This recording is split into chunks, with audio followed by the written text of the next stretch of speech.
Welcome back into the Lions247 Podcast. I am Tyler Donohue, recording here in Happy Valley. It is the second full week of August. It is the second full week of Penn State preseason training camp. We have a lot to get to. Penn State hosted us back in Beaver Stadium on Saturday afternoon for their media day. We appreciated the opportunity to speak to a bunch of players, coaches, coordinators. James Franklin, of course, at the microphone to start off that action.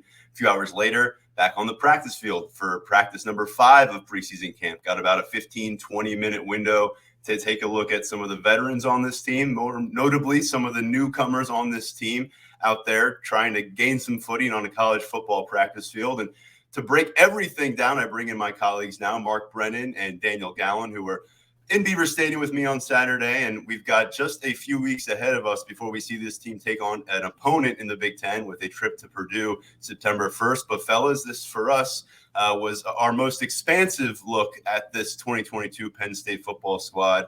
And Mark, we'll start with you because going into Saturday morning, I know our VIP subscribers loved it. You dropped some thoughts on early preseason returns from the Penn State practice field and some guys who are generating noise, and also maybe what we should be watching for as Penn State puts its game plan together. I'll let you take it from here before we get into Saturday stuff, because obviously some enlightening news, and there is an opportunity for our listeners out there to make sure that they don't miss any of this kind of stuff in the months ahead.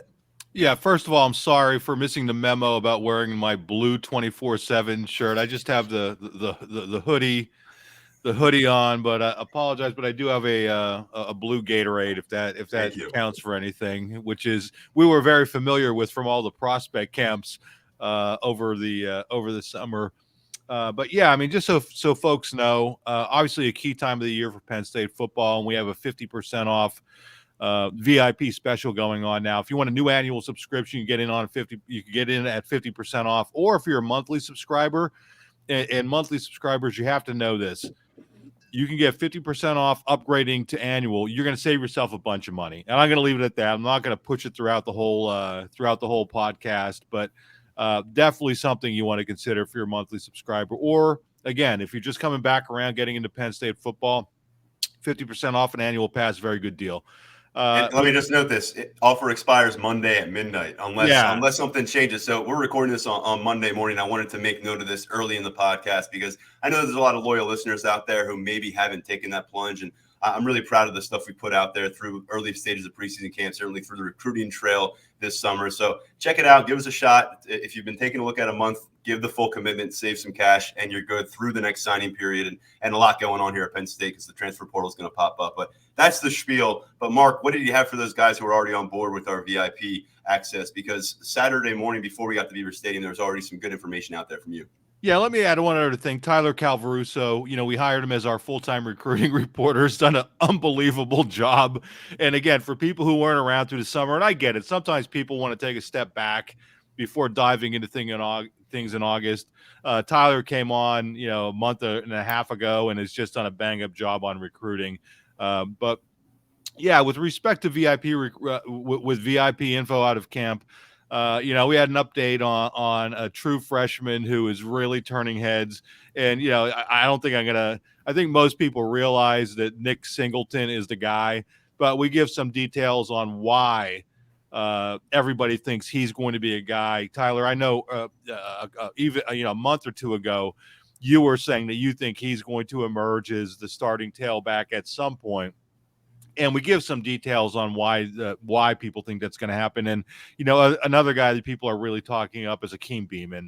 And, we'll have a story coming up relatively soon here on him. And, guy missed last year, defensive lineman, was playing really well, missed last year we never got the details, but it sure seemed like a disciplinary type thing. But he's really working hard to earn back the trust of his teammates, and people are just absolutely raving about him. And when you take a look, we talked about this at Media Day, Tyler. When you take a look at where their D-line was for the bowl game and who was starting and where that thing's going, and we could dive into that in the podcast, it's just, I really think a lot of people are sleeping on this defensive line. So, Singleton, Beeman, those are two of the couple of people that we touch on in the VIP notes. And If you want to take a look, go on our front page. It's still up there relatively high. Our new reworked front page with video and stuff. Give it a look, check it out, and read through them. And some really good discussion, too. I really appreciate all the people who gave us great feedback. And one of the great things about the site is, not only are we going to provide you with some information, but you're going to go on the site and you're going to read the feedback in the comments section on our Lions Pride board. And we have the most plugged in fans. I am just telling you, we have the most plugged in people, because as soon as you think you know some stuff as a reporter, as a quote unquote insider, or however you want to say it, you go on there and you realize that there are people who are really plugged in on our board as well and give a lot of great info. So just a real quick heads up, some VIP stuff there. And again, just Tyler Calvaruso, I can't be more thrilled with the job he's done recruiting wise. And as people know, a lot of most of our recruiting coverage is at the VIP level, and he's done a great job, and I think it's worth every penny if you dive in.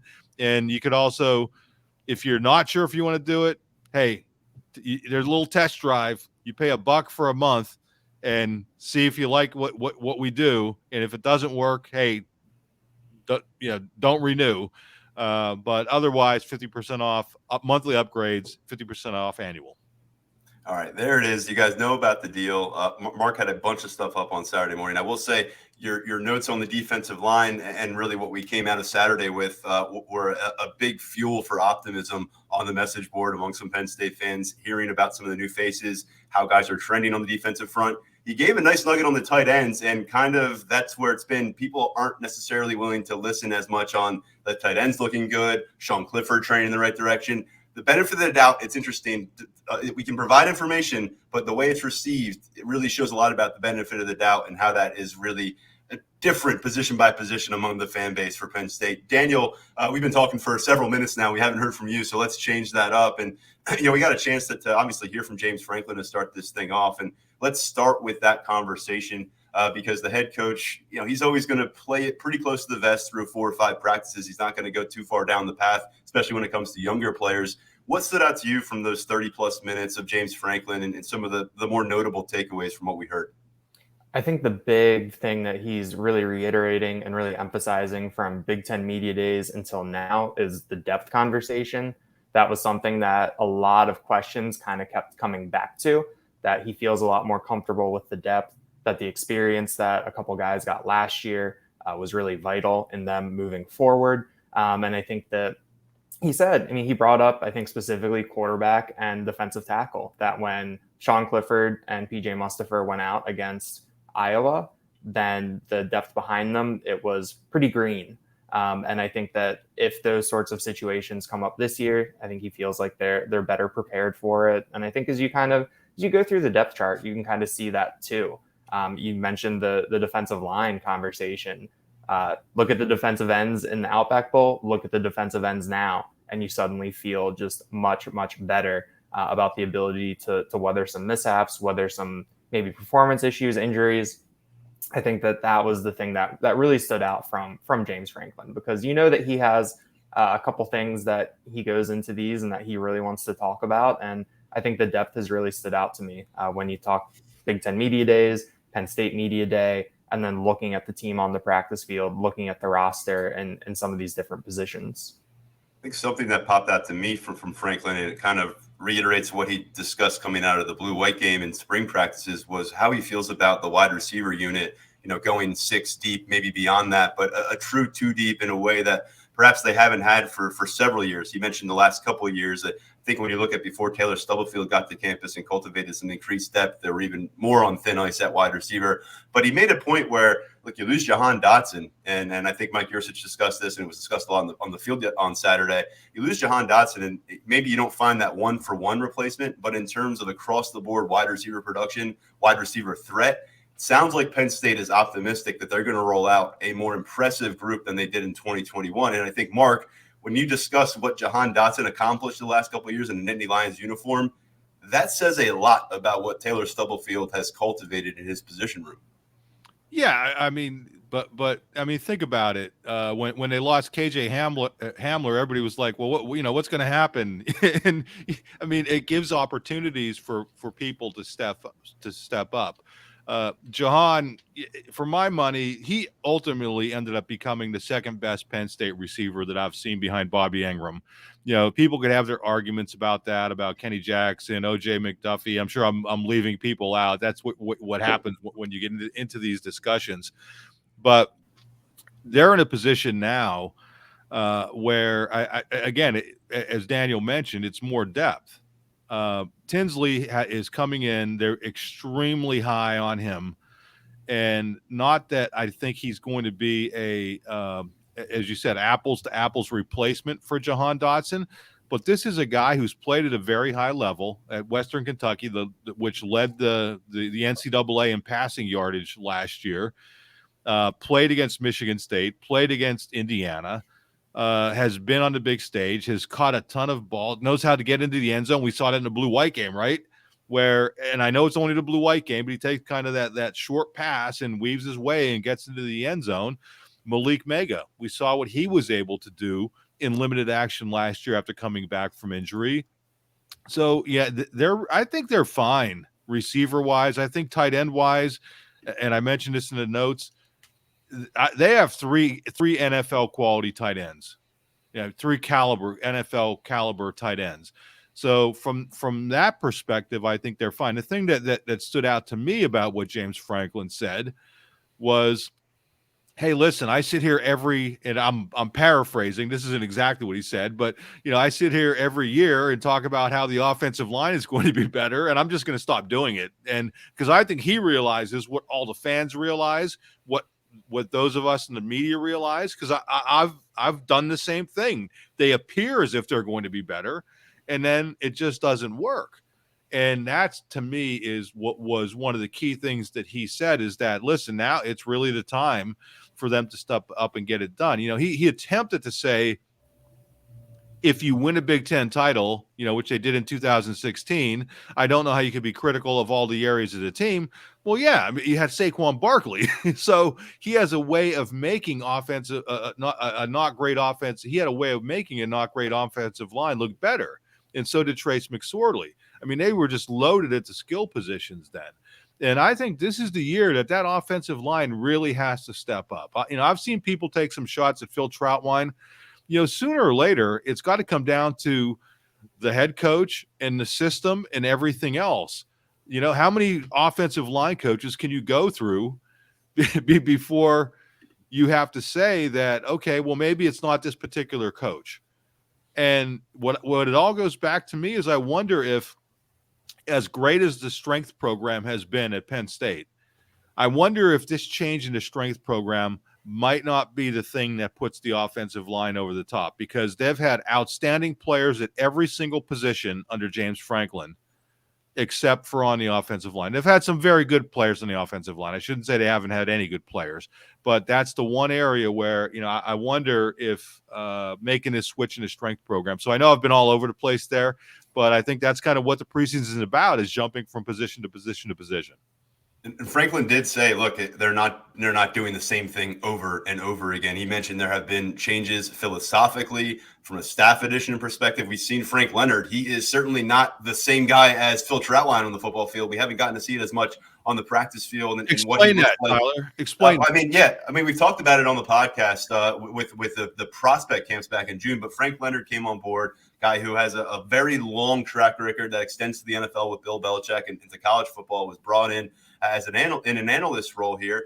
And he's a guy who is going to be a screamer, and he's a guy who's going to get his point across by getting loud. I think anybody who's played football has probably come across a coach like that at some level of the game, and some people love a coach like that. I know Alex Birchmeyer was on the podcast and said he absolutely responded in a very positive way to Frank Leonard. I had teammates, and I think we've all seen players who they fold up and they curl into the fetal position when a coach approaches them like that. And I think people from an older generation will probably say, well, that's more prevalent now because guys aren't more as receptive and coaching has changed. Frank Leonard's a throwback. So if you appreciate that kind of coaching, he's going to add it. And I think if a lot of our readers out there and our board members were going on the field with us for practice, they may be surprised at how quiet it is over by the offensive lineman. A lot of the times, Frank Leonard aside, you've got Phil Troutwine, who gets his point across with calm, kind of concise teaching. And we've heard from Lennon Tengwall, he doesn't love the screaming. He didn't mention Frank Leonard, but he said that's not really his style. He likes the way that Troutline delivers it,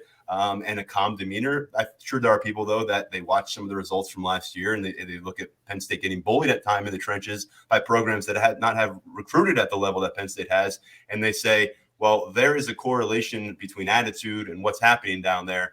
Does that have anything to do with how the message is being received and how the message is being given? And so I don't know. It's Franklin also extending the conversation to the strength and conditioning program. And so, look, clearly, I think it is a big, it's a big kind of asterisk in James Franklin's program development right now. You can point to a lot of positions that have gone really healthy and maybe right now are in a healthier spot than they've ever been under James Franklin in year 9. This offensive line group, while it's much bigger than the group we saw in the spring, we got to see them go out there and kick some ass. And until that happens, James Franklin's probably taking the right approach and not telling us that they're going to go out there and kick some ass.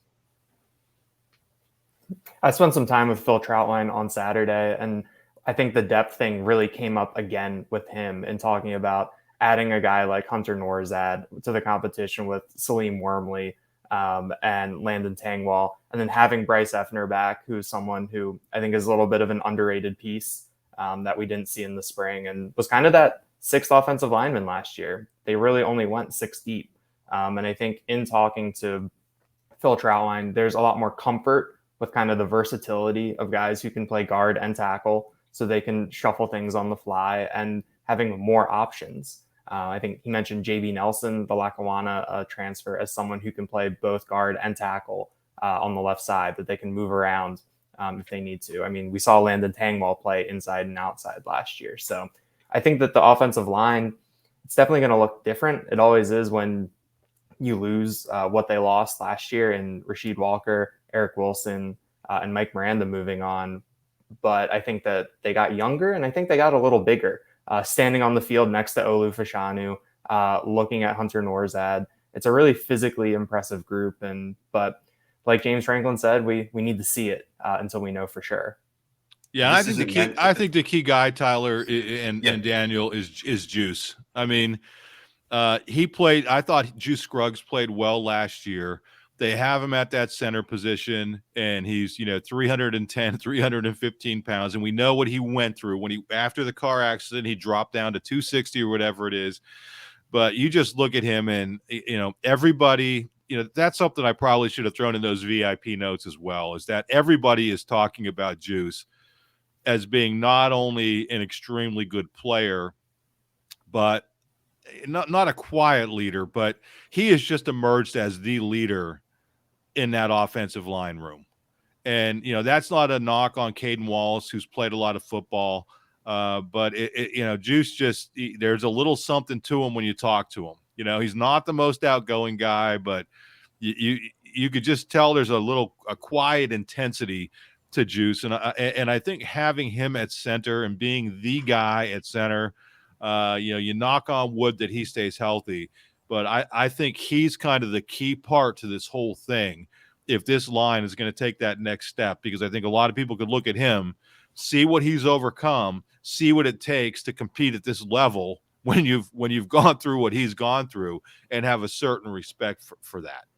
Yeah, physically, he showed up to the spring practice field in a different form than we had seen in the past. That trajectory has maintained into fall camp. And I will note that him at center and Caden Wallace and Olu Fashanu, penned in as the bookends at tackle, none of them are innate vocal leaders, get in your face kind of guys. Each of them come from talented backgrounds, and a couple of them have played a lot of football in the Big Ten. And I know people are very high on Olu Fashanu. That is something that we're going to have to see how it develops over the course of the year. I don't know if they lost any guys like that necessarily from last year's team, but when things get tough during the game, I know Landon Tangwall's a guy. He might grab you by the helmet and talk to you a little bit. And we're going to learn a little bit more about Hunter Norzad and Salim Wormley when he gets in the trenches and gets in game action more. But that's something that you want to see some of that attitude. You want to see who's going to step up when the adversity strikes, and not just on the coaching staff, but among these players. And a lot of pressure on the offensive line. I will note they lost 3 guys, but Rasheed Walker, a 7th round pick. The other 2 guys, as far as I understand, are not in NFL camps. So You look at kind of what you're replacing them with and where the ceiling could be. And I think there's a lot to like. But again, just like James Franklin, and we've been covering the team long enough, even Daniel for a couple of years now, that people don't want to hear us build up this offensive line if we're not sure about it anymore. And we can't be sure about it. I will note, guys, that Salim Wormley seems to be in a really good place. Was curious to hear about his progress. I asked James Franklin about it on Saturday, and he said it came up in a conversation just last weekend where Sean Clifford was mentioning just how sturdy and how consistent Salim Wormley has been handling his role at the guard spot. We talked about it a lot over the course of the year, but this time last year, Salim Wormley was working his way toward being Penn State's starter on the offensive line at guard instead of Eric Wilson, who we saw end up emerging there. So, take that for what it's worth right now, a few weeks ahead of camp. But Hunter Norzad's coming in, and James Franklin, in my opinion, seemed to push the brake pedal just a little bit in the Norzad conversation, because he said, look, he's blocking PJ Mustipher and Hakeem Beamon now. He's not on the Cornell practice field. This is a different adjustment period. So we got to give Hunter Norzad a few weeks to get his footing. But they don't have much more than that in terms of finding a starter on to go to West Lafayette and play against Purdue. A couple weeks later, they go into Auburn. So Franklin made it a point to say it may be game 1, it may be game 4. Norzad's going to be a factor. But I think coming out of Saturday, I feel a little bit better about where Salim Wormley is in that positional battle. And for a long time, barring an injury or some kind of setback, really feel good about Landon Tengwall stepping up on the left side. Yeah, I mean, they should be better. But again, it goes back to what, I think all three of us have mentioned. It goes back to what James Franklin said. It's like, put up or shut up at this point. And I'm not trying to be critical of them, but, now's the time. And let's see if they can actually get it done. The talent seems to be there. Let's see if they could actually pull it off this time. Another thing that I would mention is that, and this is something I mentioned in the VIP notes, is that, going back to what I said about Saquon Barkley, Nick Singleton is not the next Saquon Barkley, but what he does have is breakaway speed. And that's one thing they really missed last year. And that could cover up a lot of flaws for an offensive line. So it wasn't just the fact that they didn't have guys going, 75 yards like Saquon seemed to do every other game. But they didn't have guys going 20, 25 yards very often. I think the longest, I think the second longest run last year was actually by Clifford. Yep. And, so to me, you look back at the most notable 20, 25-yard run in the last 2 years, and what was it? It was Devin Ford against Indiana when he scored, when he should have taken a knee. But they have not had those kind of plays. And once the other thing I would mention is that once Sean Clifford was banged up last year, they really stopped running the quarterback. And that made things very difficult for that offensive line. Now, I am not going to sit here and say Sean Clifford needs to be the next Michael Vick. He doesn't. He's never going to be that. And I understand why people kind of laugh at the prospect Sean Clifford having to run the ball. But he's a 4.6 guy. I mean, he can run, and I think he has to be able to run to keep opposing defenses honest. And that's not saying he has to run 25 times a game. That's saying he has to run 7-8 times a game when everybody's covered and he has an escape route. And then he's got to get down if he wants to stay healthy. That's one thing he's really got to learn, is that if he wants to get back to being mobile, he's got to get down and be healthy. But if he does get banged up, they think they're in a much better spot. And this isn't necessarily a VIP note. This is something that Franklin has said, and Yurcich has said, that they feel much better about where they are quarterback wise this year than they did last year at this time. And last year at this time, they actually thought Taquan Roberson was okay. And obviously we go out to Iowa and find out, well, he was overmatched, and, God bless him. It was a difficult situation, and hopefully he landed where he needs to be now. But, once Clifford was banged up last year, you take a look at what happened to that offense. And so, yeah, we can talk about the offensive line, but there are other factors in play. It's not just the offensive line. It's the offense as a whole that I think has to come around for that offensive line being better.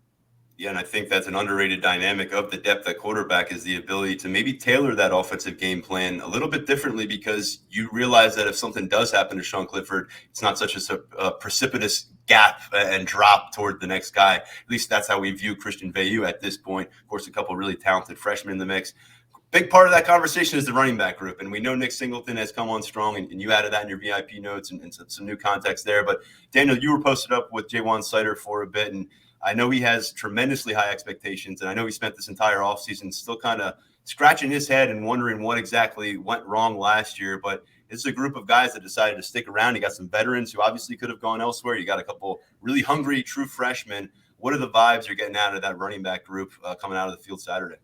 I think there's a lot of excitement, a lot of confidence. I talked to both Devin Ford and Keziah Holmes. I asked them kind of point blank, why did you guys stick around with what is coming in, how that room has kind of shaken out, and both of them said that it never crossed their mind leaving. Devin Ford talked about being a presence in the room, kind of helping some of the young guys. Keziah Holmes talked about the development under Jaywan Sider, that this year he wants to show people that he's a complete back, that he can be an every down back and a good all-around player. He also talked about being less of an athlete and more of a running back now. Jaywan Sider acknowledged that in 2020, maybe he had to play before he was ready, but now they're kind of getting him refined and ready. So I think there's a lot of kind of good energy in that running back room. Both Keziah Holmes and Devin Ford kind of lit up when I asked them about the freshmen. Keziah Holmes said that both of them said that they're dogs. That was a very common term of endearment from the offensive linemen and the running backs when talking about their teammates. But they both said that they're excited about Singleton and Katron Allen. Devin Ford said that they have a nasty mentality, that they don't give a care. That was Devin Ford's way to look at it. And he said that you see it in their pass blocking. You see it when they run. There's just a lot of aggressiveness. I have the quote here now. It says, "You guys come in and they want to take your head off." So I think that kind of shows the kind of mindset that these freshmen came in with. And I think that maybe it's contagious. Maybe that affects Kevon Lee. Maybe that affects Devin Ford, Keziah Holmes, and how they approach things. And it'll be a really interesting dynamic because for the second straight year, we're talking about 5 different running backs in that room. Jaywan Sider said you can't really play more than 3. So it'll be really interesting to see how this kind of shakes out, what kind of roles these guys ultimately end up in. 5 different running backs who are each all considered top 24/7 prospects coming out of high school. So guys who had major expectations for their college careers and beyond. And I think that's really one of the more surprising things is that they were able to keep this unit intact through this offseason. We'll see maybe how a guy like Devin Ford or Keziah Holmes gets rewarded on the back end from their loyalty and commitment, but it's hard to ignore these hard charging newcomers. Guys, I know that the pads are really, we're still waiting for that portion of training camp to come. But when it does happen, this ground game is going to face a significant test, because I think coming off the field Saturday, the one thing, talking with colleagues and just kind of going through my own notes, it's hard to look away from how much this defensive line has grown with really superior talent. I mean, they're not just adding pieces and bodies, they're adding guys who are frontline potential starters and guys who can impact matchups with the Ohio States and Michigans in the world in the years to come. Chop Robinson was available. I wasn't really expecting to see him out there for Media Day. We appreciated that. Keeping his expectations pretty grounded, talking to him, talking to everybody else, he has flashed early on the football field. James Franklin used that term, flash. I think you love that if you're a Penn State fan. You love that he's coming here, making some kind of an impact. Quickness. Look, it's a transition period for Chop Robinson. He talked to me about the fact that he's putting his hand in the dirt every down and not being something new for him, but he's got the familiarity with the program as a recruit. We talked a little bit about him coming up to campus for some prospect camps in high school. So it's not like he walked on and he felt like a complete outlier or a complete outsider. So I think he's in a good spot to contribute, but to me, nobody is going to maybe come in and make their presence known like Hakeem Beamon. When you talk about these defensive linemen, these Isaac, of course, is back. PJ Mustafer's back. But Hakeem Beamon, he's been out of sight, out of mind for so long. Got to go all the way back to that 2020 season when he abbreviated season. Right now, a guy that we don't have a lot of clarity on why he was gone. I asked him, straight up a couple times in different ways, and he wasn't willing to go that road. But he feels like he has a lot to prove to his teammates. He has a lot to prove to himself. And he's listed at 261 on the roster, guys. I wasn't buying that standing face-to-face with him. I asked him if he was more in the 270, 275-pound range. He gave me the affirmative on that one. Didn't get a clear answer, but I know people said, can he play defensive tackle when he's flirting with the 250s? He's not flirting with the 250s, and he can play defensive tackle, and I think he's going to play a lot of that position for this team. And Daniel, you heard rave reviews from the offensive line on Beeman. I asked Hunter Norzad and Salim Wormley, I worded as which defensive lineman is giving you the most trouble this year in camp. And Hakeem Beeman and PJ Mustipher were the first two out of the first two they mentioned. I forget whether it was Norzad or Wormley, but I asked them about Beeman and kind of that size, because obviously PJ Mustipher, huge body, for anyone in a one-on-one situation. That's a tough matchup. But with Beeman, I think that they said that his ability to get off and stay low gives him a lot of power and makes him kind of that tough one-on-one matchup. Manny Diaz described Beeman as slippery and really tough for guards in that one-on-one matchup. But it's one thing to hear it from the coaches. It's another thing to hear it from these first teamers, these guys competing for starting spots on the other side that they see every day in practice. So I think that the Hakeem Beeman hype train is really, I think it's kicking into gear now after talking to those guards and seeing what they had to say Saturday. Mark yeah, said, I'm sorry, Tyler. Mark, you referenced that we'll have a story up on Beeman. Hopefully people can get around to checking out that story, but I'll just say it on the podcast. You and I both spoke with him, and when he was looking back at last year and looking toward the impact of getting back in game action this September, he got pretty emotional. Like on his face, very emotional. Means a lot to this young man. Yeah, we have a video on our site, and at one point, I mean, he was on the verge of starting to cry.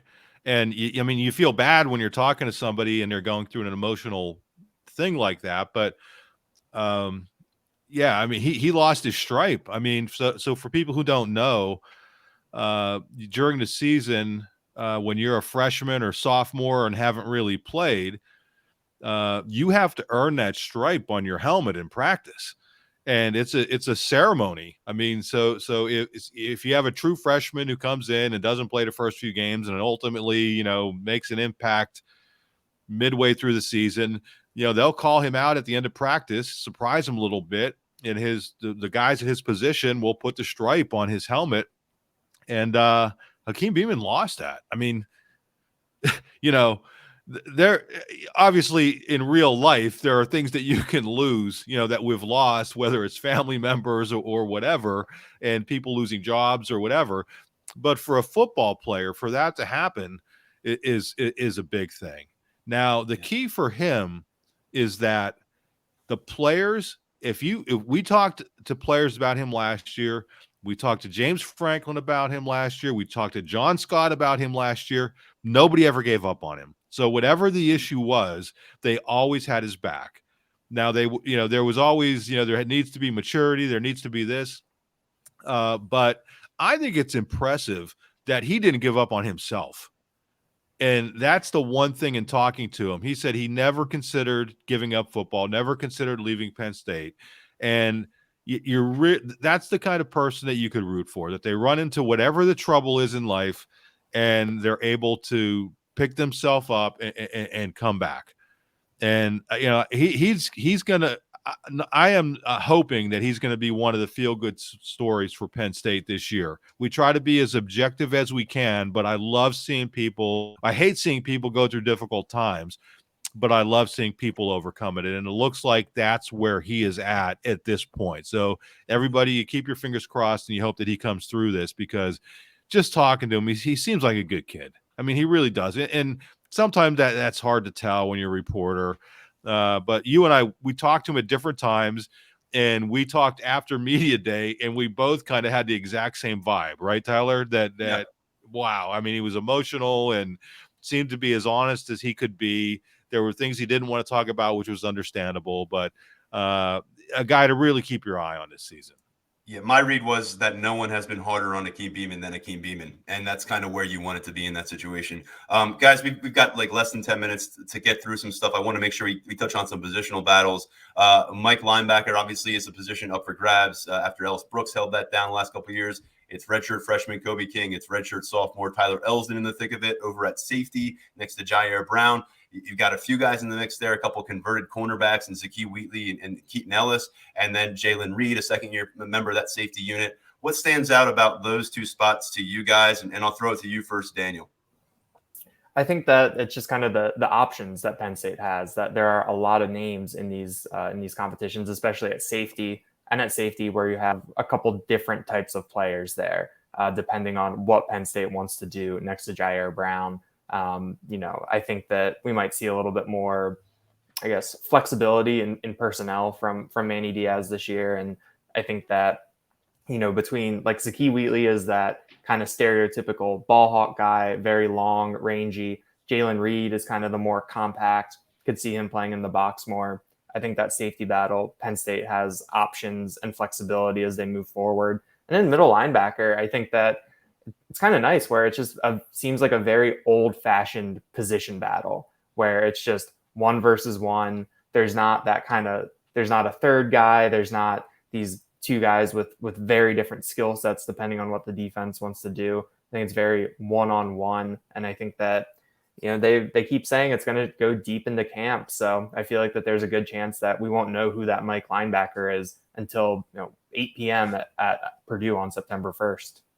Yeah, you know what I like about that Mike linebacker battle is that you have Kobe King from Detroit and you have Tyler Elsdon from North Schuylkill, Frackville, PA, which is the coal region, which is, I'm Hazleton, baby, the coal region.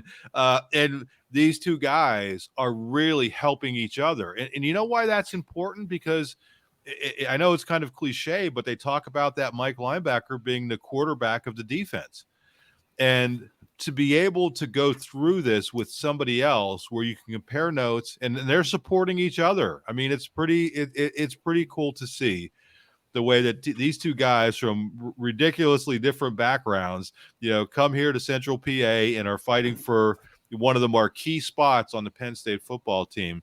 And Daniel, to your point, Manny Diaz said, when are we going to make decision? I'm not sure, but it doesn't matter because they don't have to make it really quickly.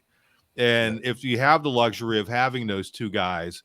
Now, the one thing I would say about linebacker is, so it's good that you have two guys fighting for that position, but overall that depth, when you look at this team, one of the real potential issues, if everybody stays healthy, they should be fine. And again, knock on wood, if everybody stays healthy, but is that realistic? And that's where I thought the fact that, they're playing Wiley apparently at middle linebacker. We've heard a lot of good things about Abdul Carter, the true freshman, coming in. Tyler, you were talking to Jamari Budden, trying to figure out what his story is. He's playing somewhere. Yeah. We don't know where. We assume it's at the Will, right? He wasn't very open. And then, they have that Sam position with Sutherland. And right now, like I said yesterday, Don DeLuca sure seems like he's making the case to be a defensive depth guy at that spot. But I think we got to know how frequently with this defense, starting September 1st, are we going to see three linebackers on the field consistently? We know how much they love Daquan Hardy. We know that the defensive backfield is a strength. Linebacker not necessarily right there.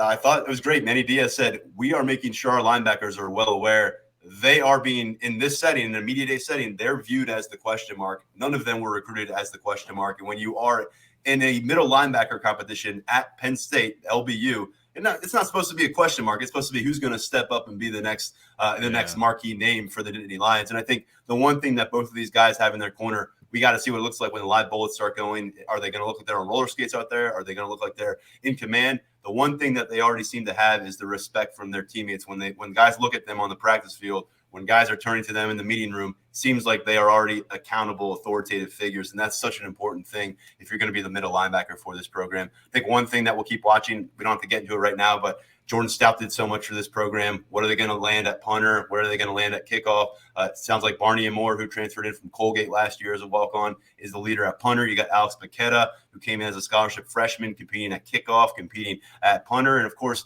you've got Sanders Sahadak, who was 247 Sports top-ranked kicker in the 2021 class, season contention at place kicker, at kickoff specialist. And, Jake Pinniger certainly has a lot of pressure on himself to regain this job after losing grips on it. And I don't think Sanders Sahadak's making it any easier. And they're putting the pressure on these guys. We had some notes on our VIP board from practice. Go check that out. But I want to finish this conversation off, guys, with a really good mailbag question. We got just a few minutes to address it. But the question was pretty simple. Coming out of Penn State Media Day, which players are generating the buzz? I would probably go Hakeem Beamon here, but we spent so much time talking about him. So I'll say Johnny Dixon. We've talked about a lot of different cornerbacks, Kalen King, Joey Porter Jr., some of the younger players that have come aboard, Marquise Wilson. Johnny Dixon came in from South Carolina last year as a transfer, very familiar with Penn State after his prospect recruitment.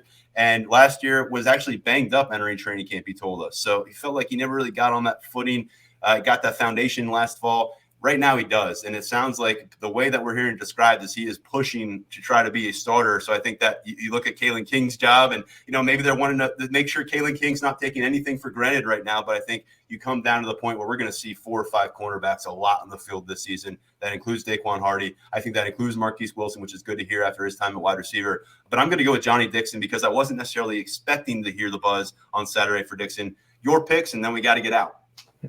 I got to echo you and go with Dixon. Hakeem Beamon, obviously, I think is the understood one, but Johnny Dixon is someone we didn't see much last year, didn't really hear much about, but now he's got that second year in the program. He's healthy. I think a lot of us had kind of penciled in Kalen King in that starting spot opposite Joey Porter Jr., but Johnny Dixon is someone who I wasn't expecting to hear his name brought up by James Franklin, by Manny Diaz that much on Saturday.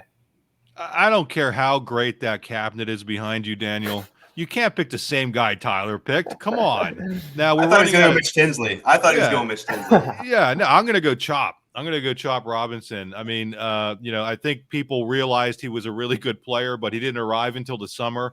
And apparently once he got into camp, he's really flashed, talking about a ridiculous first step. And I think a guy who's really going to make an instant impact at Penn State. Is he going to be a starter? I don't know. I mean, I think there's some allegiance to Nick Tarburton there, but he's going to be a guy who I think is going to come in and post some good numbers. So I'm going with somebody different, and I have no great cabinet behind me.